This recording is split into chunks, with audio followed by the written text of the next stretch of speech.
ایک بدو اور ایک مغرور عالم کا مقابلہ۔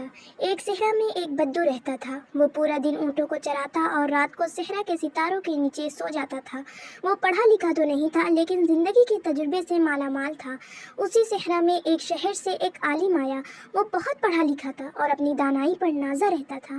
وہ بدو کو دیکھ کر مسکرایا اور کہا، اے جاہل بدو، تم پوری زندگی یہیں اونٹ چراتے رہو گے، تمہیں علم کا نور نہیں ملا ہے، تم اندھیرے میں جیتے ہو۔ بدو نے مسکرا کر جواب دیا، اے عالم، تم بہت پڑھے لکھے ہو، لیکن تم نے کبھی صحرا کی ہوا نہیں کھائی ہے، نہ ہی ستاروں کی چمک دیکھی ہے، تمہارا علم صرف کتابوں تک محدود ہے۔ عالم نے غصے میں کہا، میں تمہیں کچھ سوال پوچھتا ہوں، اگر تم ان کا جواب دے دیے تو میں مان لوں گا کہ تم بھی کچھ جانتے ہو۔ بدو نے کہا، پوچھو، میں سن رہا ہوں۔ عالم نے پہلا سوال پوچھا، آسمان میں کتنے ستارے ہیں؟ بدو نے جواب دیا، جتنے رات میں آنکھیں کھول کر گنے جا سکتے ہیں۔ عالم نے دوسرا سوال پوچھا، سمندر میں کتنی مچھلیاں ہیں؟ بدو نے جواب دیا، جتنی سمندر میں لہریں اٹھتی ہیں۔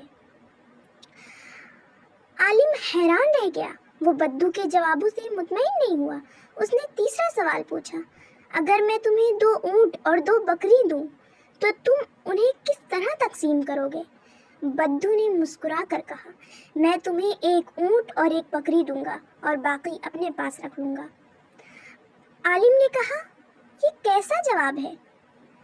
بدو نے کہا، میں نے تم سے کبھی کچھ نہیں مانگا تھا، تم خود مجھے یہ سب دینا چاہتے ہو۔ عالم نے بدو کی دانائی دیکھ کر سر جھکا لیا۔